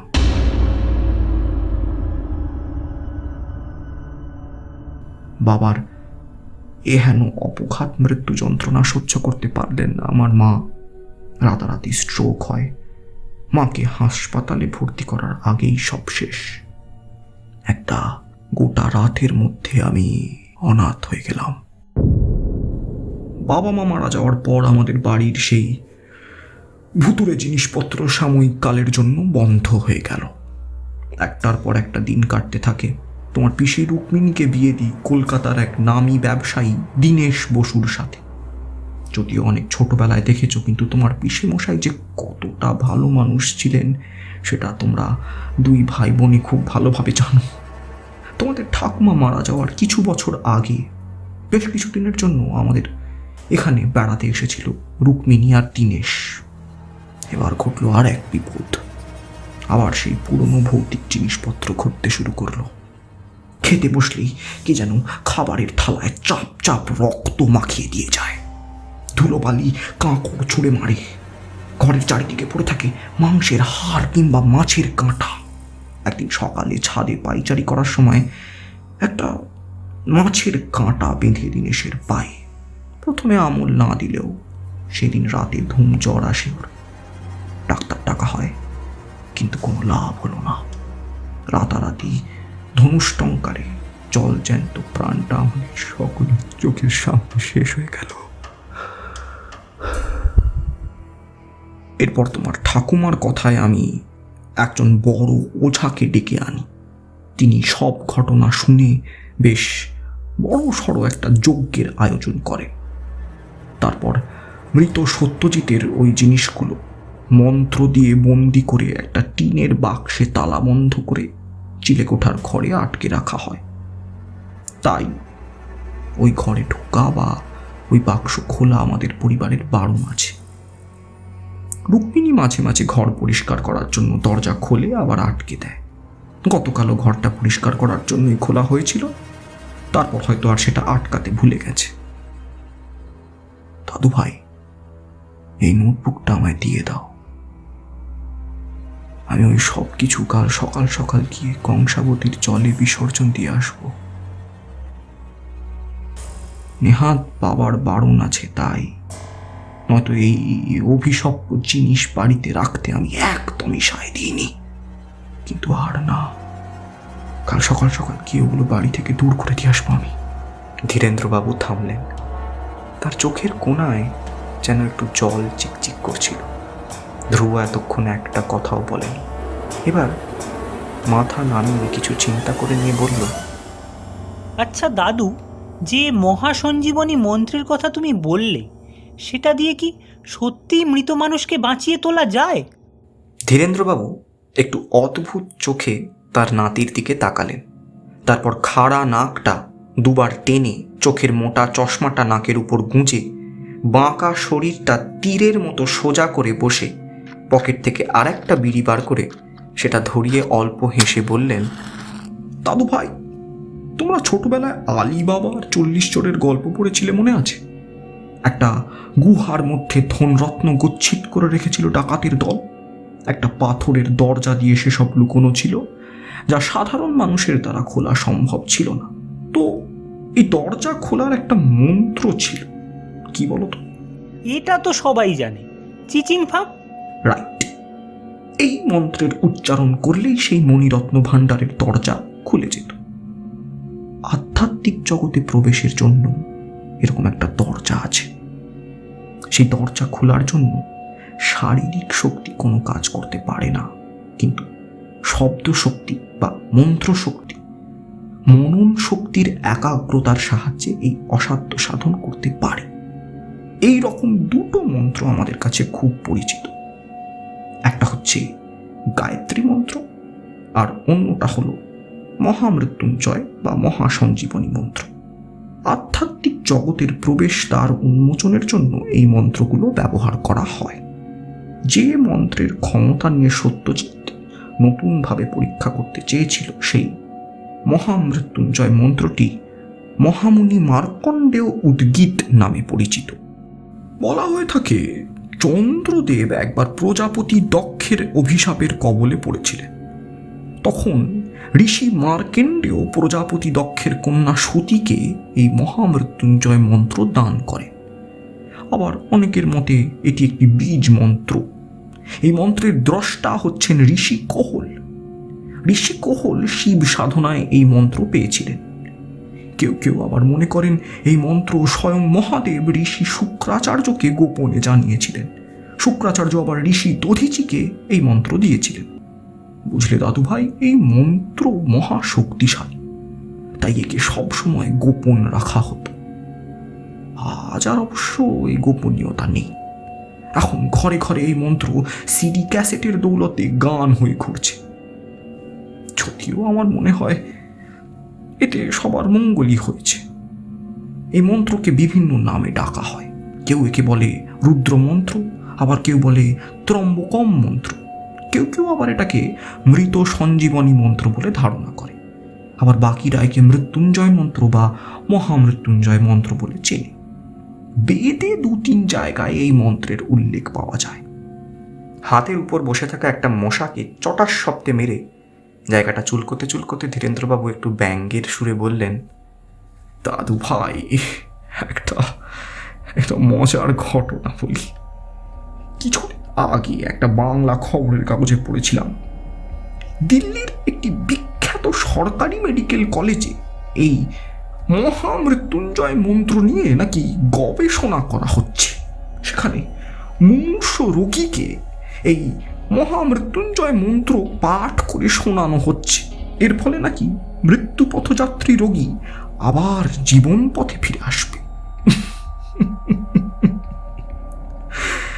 এইসব মহাপণ্ডিতের প্রতি শ্রদ্ধা রেখেই বলতে চাই, এরা মন্ত্রের যথাযথ উদ্দেশ্য আর শক্তি সম্পর্কে একদমই সচেতন নন।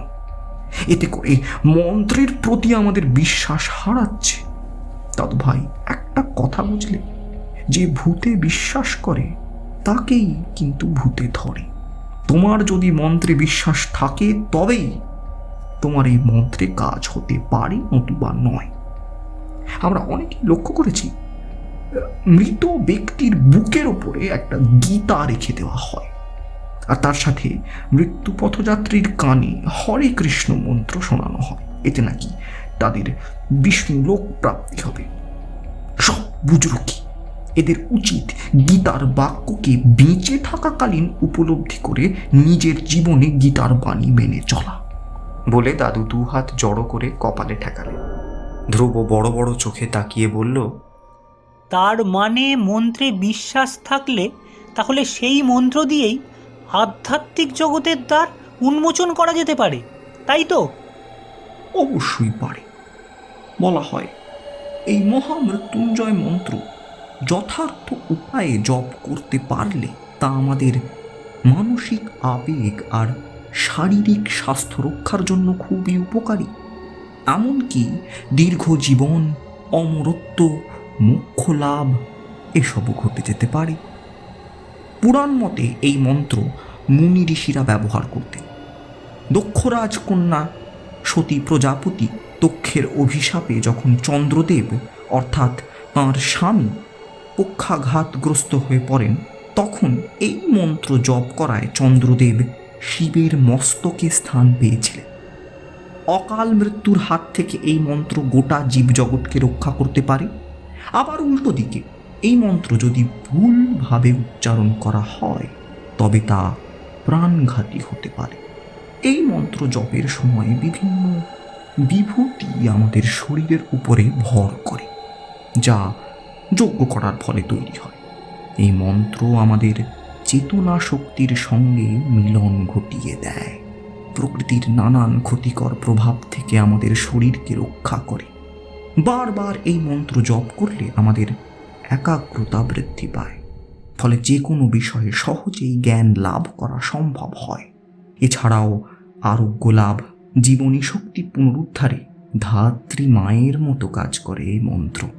তবে তুমি যেটা জানতে চাইছিলে, এই মন্ত্র জপ করে মরা মানুষ জ্যান্ত হয়ে যায় কি না, আদতে এমন ভাবার কোনো মানে নেই। এই মন্ত্র জপ করে কিন্তু চন্দ্রদেব মহাদেবের মস্তকে স্থান পেয়েছিলেন, অর্থাৎ তিনি শিবলোক প্রাপ্ত হয়েছেন। আমরা যা কিছু ভাবনা চিন্তা করি সেটাই আমাদের মানসিক শরীর গঠনের উপাদান।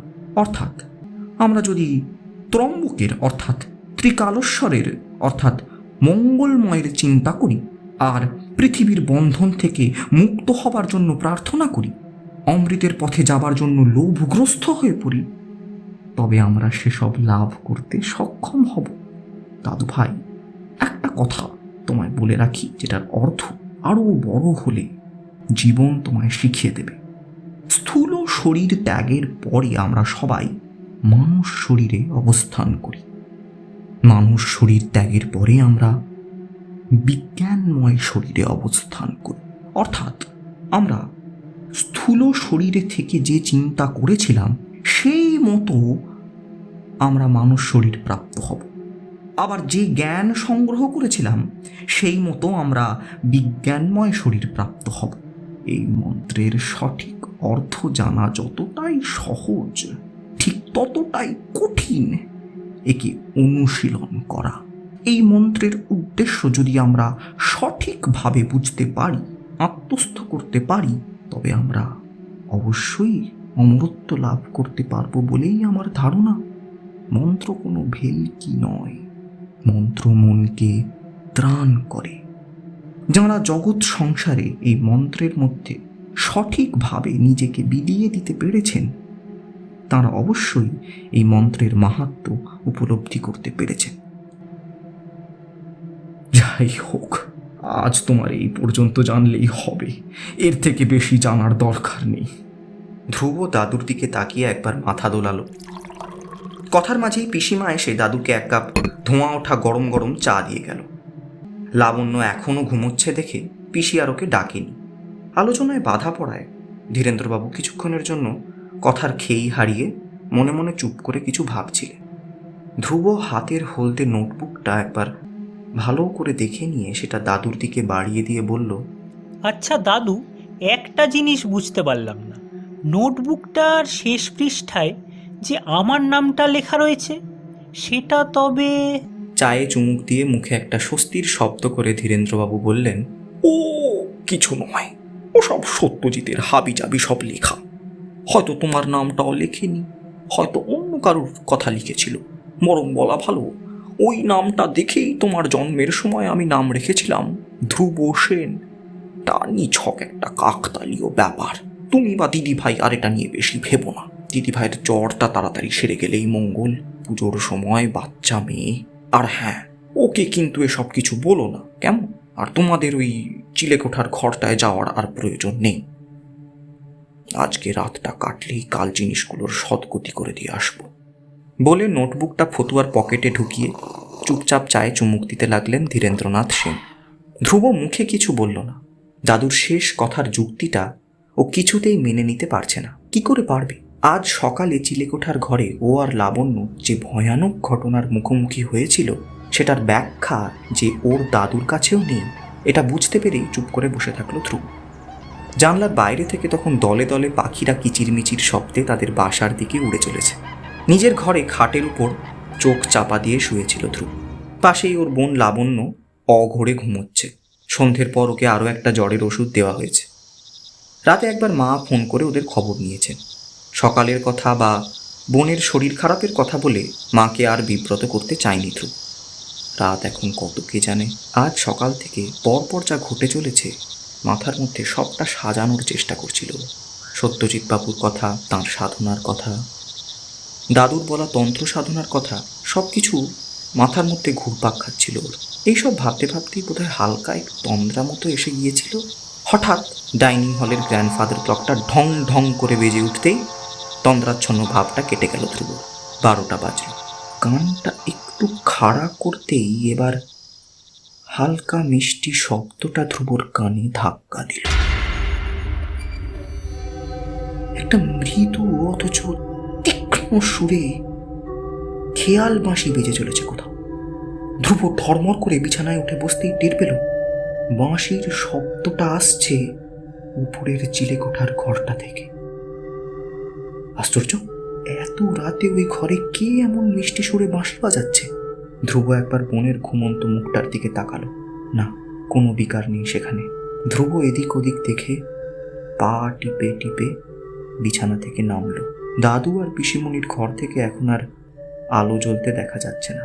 চারিদিক ঘুরঘুরটি অন্ধকার। সমস্ত বাড়িটা যেন নিশ্চিত্র কালো আলকাতরার মতো অন্ধকারের সাম্রাজ্যে ডুবে রয়েছে। ধ্রুব খুব সন্তর্পণে পা টিপে টিপে দরজার দিকে এগোতে লাগলো। দাদুর ঘর থেকে নাক ডাকার শব্দটা এখন বেশ স্পষ্ট শোনা যাচ্ছে।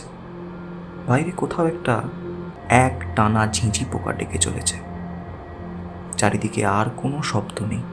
বাড়ির সমস্ত আবহাওয়া যেন গুমোট মুখে থম মেরে রয়েছে। শুধু চিলেকোঠার ঘর থেকে সেই মিষ্টি বাঁশির শব্দটা আরও স্পষ্টভাবে ধ্রুবর কানে ভেসে আসতে লাগলো। সুরটার মধ্যে যেন একটা অদ্ভুত আকর্ষণ রয়েছে। সেটা যেন ধ্রুবর কানের কাছে ফিস ফিস করে ওকে উপরের দিকে উঠে আসতে বলছে। ধ্রুব মন্ত্রমুগ্ধের মতো সিঁড়ির দিকটা এগিয়ে যেতে লাগলো।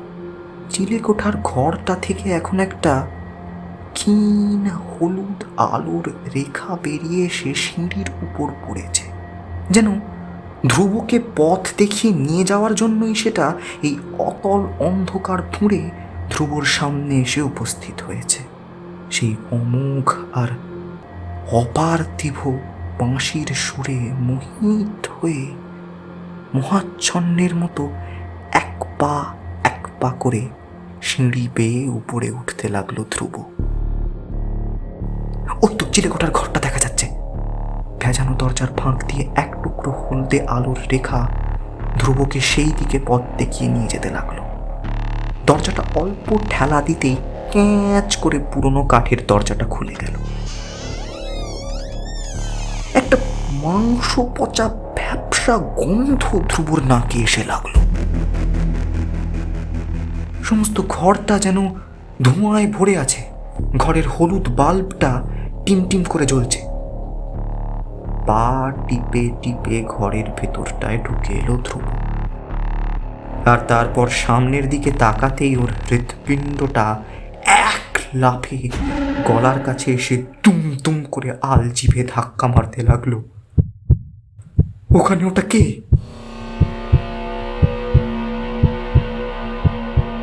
টিনের বাক্সটার খোলা ডালার সামনে পেছন ঘুরে দাঁড়িয়ে আছে একটা উলঙ্গ আর কৃষ্ণাঙ্গ নারী মূর্তি।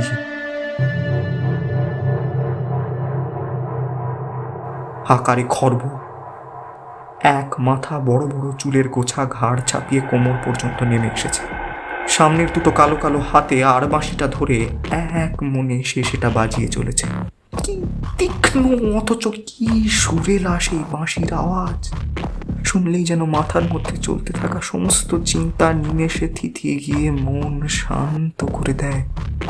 ঢুলু ঢুলু চোখে ধ্রুব অবাক হয়ে দেখল নারী মূর্তিটার কোমরের কাছ থেকে বেরিয়ে এসেছে আরো দুটো হাত। সেটা দেখেই শব্দ করে আঁতকে উঠল। মুহূর্তে সেই আওয়াজ শুনে ছায়া শরীরটার বাঁশি বাজানো বন্ধ হয়ে গেল। আর তারপরেই নিমেষে ঘাড় ঘুরিয়ে সেটা ধ্রুবর দিকে তাকালো। এমন ভয়ঙ্কর হিংস্র মুখ ধ্রুব এর আগে জীবনে কোনোদিন দেখেনি। সে মুখের ভাষা বর্ণনা করার সাধ্য শব্দে কুলোবে না। শরীরটার মুখে 3টে বড় বড় চোখ, সেই 3টে জবা ফুলের মতো টকটকে লাল, যেন এক তীব্র হিংস্রতা সেই চোখের কোটর থেকে ফুটন্ত লাভার মতো গলগল করে বেরিয়ে আসতে চাইছে। হাঁ করা মুখের ভেতর থেকে বেরিয়ে আছে 3 হাত লম্বা একটা বিশাল বড় জিভ। চোয়ালের দাঁত বসে সেই রক্তাভ জিভ কেটে সেখান থেকে টপ টপ করে ফোঁটা ফোঁটা রক্ত মেঝেতে পড়ছে। কোমরের কাছ থেকে বেরোনো হাত দুটোর মধ্যে একটায় ধরা রয়েছে একটা ছোট নরমুন্ডুর করটি। দেখে মনে হয় সেটা 14-15 বছরের কোনো বাচ্চা। আর তার ডান হাতের বড় বড় নখের আঙুলের ফাঁকে ঘরের টিমটিমে হলুদ আলোয় জলজল করছে একটা গোলাপি পাথরের আংটি। সমস্ত গা থেকে একটা উজ্জ্বল জ্যোতি বেরোচ্ছে তার। ধ্রুবকে দেখে নারী মূর্তিটা হঠাৎ তীব্র খ্যান খ্যানের শব্দে ঘর কাঁপিয়ে হেসে উঠল। সে হাসির শব্দ শুনে নিমেষে ধ্রুবর গায়ের রক্ত জল হয়ে গেল। ওর সমস্ত শরীর শিউরে উঠল। নারী মূর্তিটা তখন দুলতে দুলতে ধ্রুবর দিকে এগিয়ে আসছে। পাশেই ভাঙাচোরা অবস্থায় মাটিতে পড়ে রয়েছে সকালের দেখা সেই অদ্ভুত চৌকো ট্রানজিস্টারের মতো দেখতে প্রাচীন যন্ত্রটা। সেটা ভাঙা, অথচ সেটার ডিসপ্লে জুড়ে এবার কালো কালো করটিদের দৌড় প্রতিযোগিতা শুরু হলো। গম গম করে এবার সেটার পেট থেকে সমস্ত ঘর কাঁপিয়ে তীক্ষ্ণ স্বরে ধ্বনিত হতে লাগলো ওর নামটা। ধ্রুব আর দাঁড়িয়ে থাকতে পারল না। তীব্র যন্ত্রণায় ওর মাথার ভিতরটা ছিঁড়ে খাচ্ছে। কোনো মতে দাঁত মুখ খিঁচিয়ে টলতে টলতে 2 হাতে কান দুটো চেপে ধরে ওখানেই হাঁটু গেড়ে মাটিতে ধড়াম করে আছড়ে পড়ল ধ্রুব। ঘরের ভিতরটা বড্ড গুমোট। রাত এখন কত কে জানে। হঠাৎ ঘুমটা ভেঙে গেল লাবণ্যর। শরীরটা আজ দুপুর থেকেই বড্ড দুর্বল। চাদরটা টেনে নিয়ে কোনো মতে পাশ ফিরতে গিয়ে লাবণ্য টের পেল ওর বুকের উপর ভারী কিছু একটা যেন চেপে বসেছে। দম আটকে আসছে ওর। গায়ের সমস্ত শক্তি একত্র করে জিনিসটা 2 হাতে ধরে দূরে ছুঁড়ে ফেলে ধর্মর করে বিছানায় উঠে বসে দস্তুর মতো হাঁপাতে লাগলো লাবণ্য। কালো কালো লোমস মতো ওটা কি চেপে বসেছিল ওর বুকে? বেড়াল টেরাল নাকি? কিন্তু বেড়াল তো হালকা প্রাণী, কেমন তরতর করে গাছ পেয়ে উপরে উঠে যায়। যে জিনিসটা লাবণ্যর বুকে চেপে বসেছিল সেটা আকারে ছোটখাটো হলেও বেশ শক্তপোক্ত আর ভারী। জল তেষ্টায় গলাটা শুকিয়ে গেছে। পাশ ফিরে খালি বিছানায় চোখ যেতেই নাইট ল্যাম্পের আলো এবার একটু শিউরে উঠল লাবণ্য। পাশে দাদা নেই। তার বদলে দাদার শোয়ার জায়গাটায় সমস্ত বিছানার চাদর জুড়ে লেগে রয়েছে চাপ চাপ তাজা লাল রক্তের ছোপ। এবার ভয়ে রীতিমতো আঁতকে উঠল লাবণ্য। এত রাতে দাদা কোথায় গেল? ওর বিছানায় এত রক্ত এলো কোথা থেকে? তবে কি রাত দুপুরে অনুসন্ধান করতে আবার চুপি চুপি ওই চিলেকোঠার ঘরে গিয়ে ঢুকলো দাদা? সর্বনাশ! লাবণ্য সারা শরীর শিউরে উঠল। আজ সকালে ওই ঘরে সে আর তার দাদা যা যা ঘটতে দেখেছে সেসব স্বপ্ন না সত্যি সেটা লাবণ্য ঠিক ঠাউর করে উঠতে পারছিল না। কিন্তু ঘটনাটা এতটাই স্পষ্ট আর ভয়ানক যে সেটা মনে পড়লেই সমস্ত শরীর বেয়ে একটা ঠান্ডা স্রোত খেলে যায়। লাবণ্য পা টিপে টলতে টলতে বিছানা থেকে নামল। আরে, ডাইনিং হল পেরিয়ে দোতলার সিঁড়ির উপরটায় একটা আবছা আলো জ্বলছে কেন? ওই দিকটাতেই তো চিলেকোঠার ঘরটা। তার মানে কি ওর ধারণাই সত্যি? এই মাঝরাতে চুপি চুপি ওর দাদা ওই চিলেকোঠার ঘরটায় গিয়ে ঢুকেছে? কি সাংঘাতিক! লাবণ্যর আর পা চলছে না। তবুও কোনো মতে শরীরটা টানতে টানতে নিয়ে হলদে আলোর রেখা বরাবর সিঁড়ি বেয়ে উপরে উঠতে লাগলো। কিছু দূর উঠতেই লাবণ্যর কানে একটা চাপা আর অস্পষ্ট গোঙানির শব্দ ভেসে চমকে উঠল। এটা তো দাদার গলা। তার মানে কি ওর দাদার কোনো বিপদ হলো?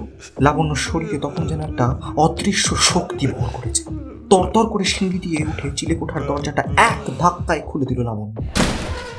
সমস্ত ঘরটা ভরে আছে একটা মাংস পচা ভ্যাপসা গন্ধে। চাপ চাপ ধোঁয়াশার স্তর ভেদ করে ঘরের ভেতর থেকে বেজে আসছে একটা যান্ত্রিক গলার গমগমে মন্ত্রোচ্চারণ শব্দ। লাবণ্য সারা শরীর শিউরে উঠল। কিছুটা এগিয়ে আসতেই ধ্রুবকে দেখতে পেল। চিলেকোঠার ছাদের দেয়ালের গায়ে টিকটিকির মতো পা আটকে উবু হয়ে বসে আছে ধ্রুব। শরীর একদম উলঙ্গ, সেখানে ছিটে ফোটা পোশাকের চিহ্ন মাত্র নেই। চোখ দুটো অসম্ভব খোলা, সে দুটো লাল টকটকে, জিভটা বেরিয়ে এসেছে বাইরে। উপরে পাটির দাঁত চেপে বসে সেটার গোড়ার দিকটা কেটে দিয়ে মেঝেতে টক টক করে তাজা লাল রক্ত গড়িয়ে পড়ছে। লাবণ্য সেদিকে তাকিয়ে মুখে হাত চাপা দিয়ে আটকে উঠল। ধ্রুব এবার একটা কাণ্ড করল। মুখে একটা জ্যান্ত গোঙানির শব্দ করতে করতে দু হাতের বড় বড় নখগুলো দিয়ে ঘ্যাস ঘ্যাস করে সারা গায়ে জোরে জোরে চুলকোতে শুরু করল। এত জোরে জোরে ও চুলকোতে লাগলো যে মুখের খোঁচায় দেহের ছাল চামড়া উঠে গিয়ে মাংস বেরিয়ে পড়ল। সে রক্তারক্তি কাণ্ড। ধীরে ধীরে চামড়ায় নখ ঘষার গতি বাড়িয়ে দিল। লাবণ্য বড় বড় চোখে লক্ষ্য করল ধ্রুবর ডান হাতের মধ্যমায় ঘরের টিমটিমে হলদে আলোয় জলজল করছে একটা গোলাপি পাথরের গোল ধাতুর আংটি। লাবণ্য আর সহ্য করতে পারল না। ধ্রুবর এই রূপ দেখেও চিৎকার করে কেঁদে উঠল। দাদা, ওই দাদা, তুই এখানে এইভাবে কি করছিস? এ কি হলো তোর? লাবণ্যর চিৎকার শুনে চুলকানো বন্ধ করে চকিতে ঘাড় ঘুরিয়ে ওর দিকে তাকালো ধ্রুব। ওর দুটো কনকনে লাল চোখে ফুটে বেরোচ্ছে তীব্র জিঘাংসা। প্রচন্ড বিরক্তি মাখা মুখ নিয়ে এবার ধ্রুব দেওয়াল থেকে লাফ মেরে নিচে নেমে এলো। তারপর এদিক ওদিক তাকিয়ে মেঝে থেকে তুলল একটা জং ধরা ভাঙা কাঁচির ফলা। লাবণ্য তখন নিজের জায়গায় স্থানুর মতো দাঁড়িয়ে আতঙ্কে ঠক ঠক করে কাঁপছে। সামনে যে বিভৎস মানুষটা দাঁড়িয়ে রয়েছে এটা কিছুতেই তার দাদা ধ্রুব সেন হতে পারে না। ধ্রুব আর দেরি করলো না। চকিতে তীক্ষ্ণ ফলাটা নিয়ে ছুটে এসে লাবণ্যর উপর ঝাঁপিয়ে পড়লো। টাল সামলাতে না পেরে দাদার উলঙ্গ শরীরটা জড়িয়ে দড়াম করে মেঝেতে আছড়ে পড়লো লাবণ্য। ওর মাথাটা শক্ত মেঝেতে ঢুকে গিয়ে সেখান থেকে গলগল করে রক্ত বেরোতে লাগলো। ধ্রুব সেটা দেখে ঘর কাঁপিয়ে হ্যাঁ হ্যাঁ করে একটা বিশ্রী শব্দে হেসে উঠেই লাবণ্যর মুখটা এক হাতে জোরে চেপে ধরে আর এক হাতে ভাঙা কাঁচির ফলাটা আমূল বসিয়ে দিল বোনের পেটে। কল কল করে রক্ত বেরিয়ে এলো। যন্ত্রণায় কাটা মুরগির মতো ছটফট করে গোঙাতে লাগলো লাবণ্য। ধ্রুব গায়ের জোরে লাবণ্যর মুখটা চেপে ধরে ক্রমাগত ওর বুকে পাঁজরে তল পেটে লোহার ফলাটা ঢুকিয়ে ফালা ফালা করে দিতে লাগলো। দাদার শক্ত হাতের বাঁধন থেকে নিজেকে ছাড়ানোর কয়েকবার বৃথা চেষ্টা করে হাল ছেড়ে দিল লাবণ্য। কয়েকবার কেঁপে উঠে আস্তে আস্তে স্থির হয়ে এলো ওর শরীরটা। ধ্রুব লাবণ্যর ঠান্ডা রক্তাক্ত দেহটার উপর থেকে ছিটকে গিয়ে মেঝেতে ব্যাঙের মতো উগু হয়ে বসে জিভ বার করে হাঁপাতে লাগলো। সমস্ত শরীর ততক্ষণে ঘেমে উঠেছে। এক দৃষ্টে কিছুক্ষণ ওর বোনের ক্ষত বিক্ষত শরীরটার দিকে তাকিয়ে থাকলো ধ্রুব সেন। তারপর হাতড়ে হাতড়ে এগিয়ে এসে লাবণ্যর শরীরের ক্ষতস্থান থেকে আঁজলা ভরে তাজা রক্ত নিয়ে সেটা দু হাতে পান করতে লাগলো। তাজা রক্ত ওর চোয়ালের কষ বেয়ে ঘুরিয়ে পড়তে লাগলো। একবার খ্যাঁ খ্যাঁ করে পিশাচের মতো হেসে উঠল ধ্রুব। তারপর লাবণ্যর শরীর থেকে দু হাতে রক্ত মাখিয়ে নিয়ে সারা গায়ে ঘষে ঘষে মাখতে লাগলো। তারপর হাঁটু মুড়ে উঠে এসে বসলো লাবণ্যর ক্ষত বিক্ষত পেটের উপর। চোখ বুজে সোজাভাবে ধ্যানমগ্ন হয়ে বসে দুলে দুলে এক টানা উচ্চ স্বরে আউড়ে যেতে লাগলো মহা সঞ্জীবনী মন্ত্র। ঢং ঢং করে ডাইনিং এর গ্র্যান্ডফাদার ক্লকটায় 1টা বাজলো। লাবণ্যর কোড়ে আঙুলটা একবার নড়ে উঠল কি।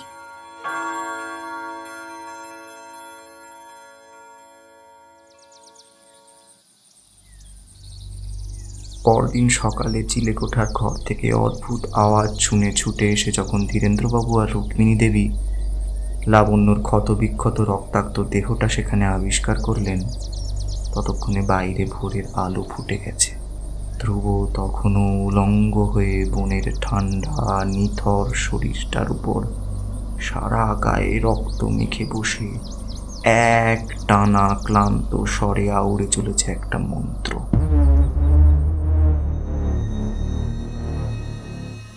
বর্গদং বর্ণং হিশং যুক্তং রতিবিন্দু সমন্বিতম বর্গদং বর্ণং হিশং যুক্তং রতিবিন্দু সমন্বিতম বর্গদং বর্ণং হিশং যুক্তং রতিবিন্দু সমন্বিতম। ভাঙা জানলাটার বাইরে থেকে আসা কাঁচা সোনা রোদের আলোয় ওর ডান হাতের মধ্যমায় চকচক করছে বৈদ্য বাবার নীলাচল পাহাড় থেকে নিয়ে আসা গোলাপি পাথর বসানো সেই অভিশপ্ত গোল আংটিটা। মিসেস সেন দরজাতেই হতভম্ব হয়ে দাঁড়িয়েছিলেন। আমরা ঘরে ঢুকলাম। রিজু সেই চতুষ্পদের ভঙ্গিতে আমাদের দিকে তাকিয়ে আছে আর মাঝে মাঝে পাশবিক গর্জন করছে। সে এখনো মাঝে মাঝে ফিরে আসে। কালমুন্ডি। পৌরাণিক কালমুন্ডির ভৌতিক গল্প শুনতে হলে ক্লিক করো ডেসক্রিপশন বক্সে দেওয়া লিঙ্কে। এতক্ষণ শুনছিলেন আকাশদীপ গড়গড়ির কর্ণপিশাচী সাধনা। কথকের ভূমিকায় ফ্রেন্ডস এফএম খ্যাত সৌনক, ধ্রুবর কণ্ঠে ইমন, লাবণ্যর কণ্ঠে ঈশিতা, সাউন্ড ডিজাইনিং এ মিরাজুল, ক্যালিগ্রাফি কভার এন্ড অ্যানিমেশনে উল্লাস। আজকের গল্পটি অনেক বইয়ালে প্রকাশিত ভয়ের দেশ গল্প সংকলন থেকে নেওয়া হয়েছে। 24/7 publishing.com কে অসংখ্য ধন্যবাদ আমাদের পাশে থাকার জন্য।